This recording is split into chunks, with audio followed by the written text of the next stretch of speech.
Nongeye kubirizaho mwese mukurikiye Metos TV muherereye ku migabane itandukanye, twizere ko muri amahoro uri ku mugoroba wa none wa Niposho ku minsi 29 ukwezi kwa kane umwaka wa 2023 bararikire kubana natwe mu makuru y'uyu mugoroba. Je mugiye kubana nitwa Osborne Nyamusebenge, kaze mu makuru yacu.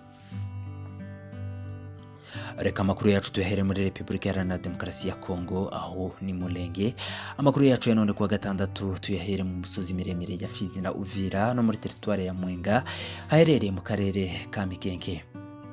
Mu muhana mukuru wa Minembwe bameze neza, barakomeye kuri ubu bafite amahoro bakishimana na twirwaneho. Ku munsi w'ejo nibwo hakomeje kuvugwa amakuru y'abajenesi bazamutse baturuka Fizi barengera kwa Murema, abababonye baketse ko baje gutera Minembwe, ariko uwo twavuganye nawe yatubwiye ko ntabwo babafite, abasore birwanaho bameze neza. Naho mu karere k'Indondo kuri ubu na mahoro, nubwo shefu w'abafurero aherutse kwicwa n'abantu bataramenyekana, iby'urupfu rwe bikaba bikahaye bikurikiranwa. Mu gace ka Mikenke mu karere ka Mibunda muri groupement ya Itombwe muri teritware ya Mwenga hateraniye inama iri kwiga hejuru y'uburyo impunzi ziba mu kambi ya Mikenke zosubira mu mihana yabo bahozemo mbere y'uko basenyerwa n'abajenesi. Kuko twabibwiwe kuri Metos TV kuri uyu wa gatandatu ku minsi 29 ukwezi kwa kane umwaka wa 2023 mu Mikenke hateraniye inama y'impunzi zo mu moko yose atuye muri uyu muhana, ariyo abanyamulenge, abapfurero, abanyintu n'ababembe bakomoka mu karere kitwa Muco hagati hakurya ya Rwerera. Iyi nama igamije gucura impunzi bagasubira gutura iwabo mu karere bahozemo mbere yuko basenyerwa.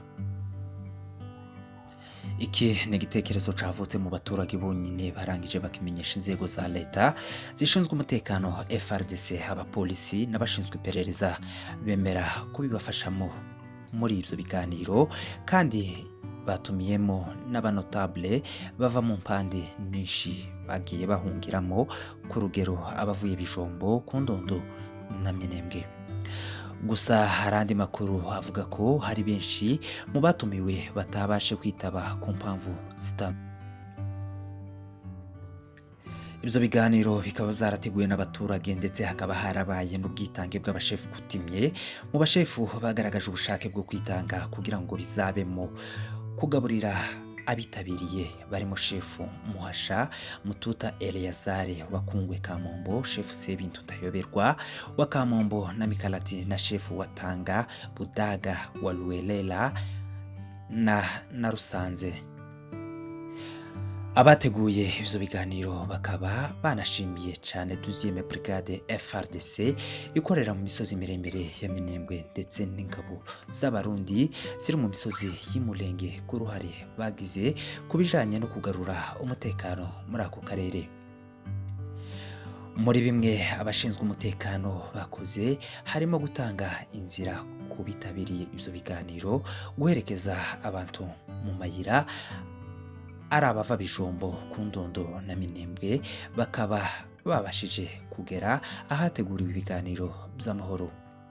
Ikindi bashimiye abanotable b'umuco hagati ku bumwe bagize n'ubwitange budasanzwe kuva mu buhungiro badafite na mikoro, bakumva ko ari ngombwa kuza mu nama kubw'inyungu z'amahoro y'akarere. Umwe mu baturage batuye mu misozi miremire y'Umulenge akaba n'umwe mu bateguye ibiganiro yasabye leta ya Kinshasa, agira ati tukaba twifuza ko leta yacu ya Kinshasa n'iya province y'Intara ya Kivu y'Amajepfo kubidufashamo kugira ngo tuje guhinga amasambu yacu titwongere kurara ihinga. Andi makuru y'imishikirano tuzakomeza tuyabagezeho uko azakomeza nuko bizaba bimeze muri Mulenge cange se Imulenge.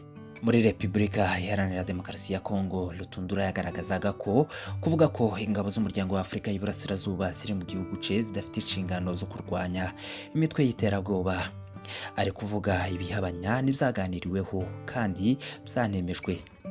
Aya magambo ya Ministre Lutundura yasaga nasubiza ibyari bimaze iminsi yatangajwe na Minisitiri w'Ububanyi n'Amahanga wa Kenya agaragaza ko ingabo za Afurika y'Iburasirazuba zoherejwe muri Kongo zidafite ubutumwa bwo kurwanya imitwe yitwaje intwaro.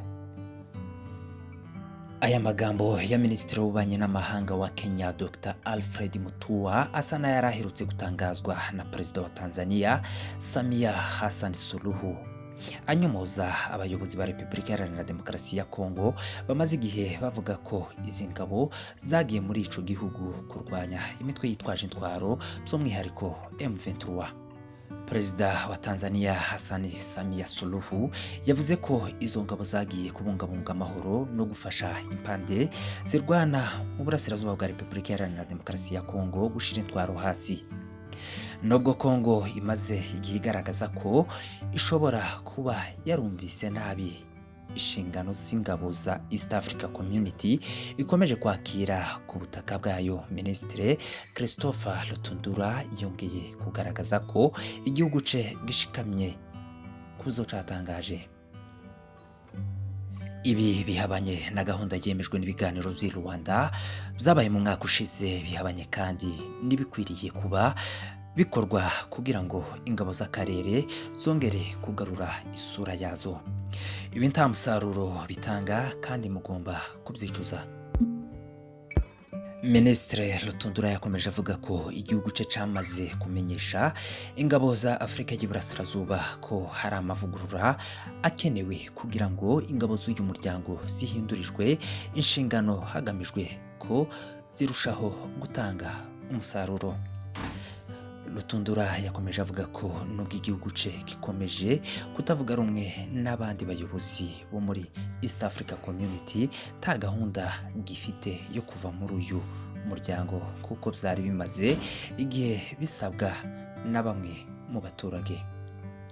Guhera mu mwaka ushize ingabo z'umuryango wa Afurika y'Iburasirazuba yohereje ingabo mu burasirazuba bwa Repubulika Iharanira Demokarasi ya Kongo zo gufasha impande zirwana gushira hasi intwaro no kuyoboka inzira z'ibiganiro kuko byagiye bifatwaho umwanzuro n'inama z'abakuru b'ibihugu byo mu karere. Icyakora Kongo yagiye itangaza ibitandukanye ikavuga ko iby'umwihariko ingabo z'umuryango wa Afurika y'Iburasirazuba zaje kurwanya umutwe wa M23. Iki gitutu ca Kongo naco catumye kuwa kane ku minsi 27 z'ukwezi kwa kane umwaka wa 2023 Major General Jeff Nyaga wayoboraga izi ngabo z'umuryango wa Afurika y'Iburasirazuba zoherezwe kugarura amahoro mu burasirazuba bw'iki gihugu yegura kwizi nshingano. General Nyaga yavuze ko habayeho kuvugira umutekano we ku buryo aho yari atuye mu ntangiriro z'umwaka wa 2023 hoherejwe abacanshuro bakahashira ibikoresho byumviriza, bahagurutsa za drones ndetse bakahagenzura ubwabo ku buryo byatumye ahimuka. General Nyaga yavuze ko bitarangiriye aho, ko hakomeje umugambi wacuzwe neza wo kumuharabika n'ingabo ze ko badashaka kurwanya umutwe wa M23.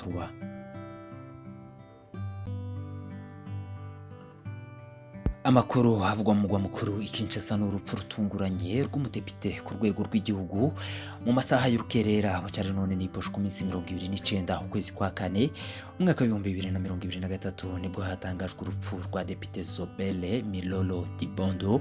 Uyu mugabo yapfuye atararwaye tangwara nimwe yari afite muri we, ariko ku munsi weje avuga ko atari kumva neza, aja kwa muganga yitwaye, agezeyo aza kuryamira ukuboko kw'abagabo. Depite Zobele ngo yagiraga ishaka ryinshi, yari no mu avoka ukomeye mu murwa mukuru wa Kinshasa, yari yatorewe kuba depite muri teritware ya Chikapa mu ntara ya Kasai. Dr Denise Mukwege yahaye pole abantu bose bakuwe mu byabo mu ntara ya Kivu y'Amajepfo kubera intambara zabaye hagati ya M23 na FARDC. Mukwege yavuze ko agiye kuzishurira abanyeshuri 700 b'impunzi biga mu mwaka wa gatandatu w'amashuri yisumbuye bazakora ikizamini ca leta mu kwa gatandatu naho mu mujyi wa Baraka. Uyu munsi ishirahamwe rya International UNICEF ryazinduwe amashuri abiri y'iciciro ca mbere yashikiriza abaturage bo muri uyu mujyi. Mu gihugu ca Kenya, General Francis Ogola yarahiriye kuba umuyobozi musha w'ingabo za Kenya Ikulu muri Nairobi. Muri iki gitondo cyo kuwa gatandatu nibwo Ikulu muri Nairobi habaye umuhango wo kurahiza umukuru w'ingabo musha w'ingabo z'ico gihugu General Francis Ogola. Uyu muhango wayobowe n'umukuru w'igihugu Bwana William Samoei Ruto. Ku munsi w'ejo hashize nibwo Perezida William Ruto akaba umugaba w'ikirenga w'ingabo za Kenya yakoze impinduka zikomeye mu gisirikare cy'igihugu zahereye ku mwanya w'umugaba w'umukuru wazo. Muri izi mpinduka, General Francis Omondi Ogola wari usanzwe afite ipeti rya Lieutenant General yagizwe umugaba mukuru usimbura General Robert Kibochi wagiye mu kiruhuko ca zabukuru nyuma y'imyaka 44 ari mu gisirikare. General Kibochi havuye mu gisirikare afite imyaka 64 y'amavuko, yinjiye igisirikare mu mwaka w'igihumbi kimwe 1979.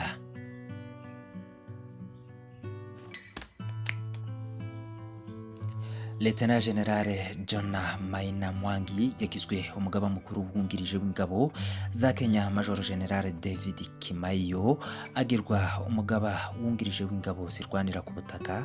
Major General William Karisa Shume agirwa komanda w'umutwe w'ingabo zishinzwe kurinda imbibi z'ibihugu. Kuzamurwa mu mapeti kw'abasirikare bakuru no guhabwa inshingano mu gisirikare no mu bigo bigishamikiyeho ka Major General Abdul Kadiri Mohammed Burje yavanwe kurya Brigade General anagirwa umuyobozi w'urwego rushinzwe ubutasi bwa gisirikare. Major General John Mason Koimo akaba yagizwe umuyobozi w'amashuri y'igisirikare. Reka tubashimire mwebwe mwese mwabanye natwe amakuru yacu ya Metos TV kuri uyu mugoroba wa Niposho ku minsi 29 ukwezi kwa kane umwaka wa 2023. Mwakoze kubana natwe. Njewe nitwa Hosbon Nyamusebenge.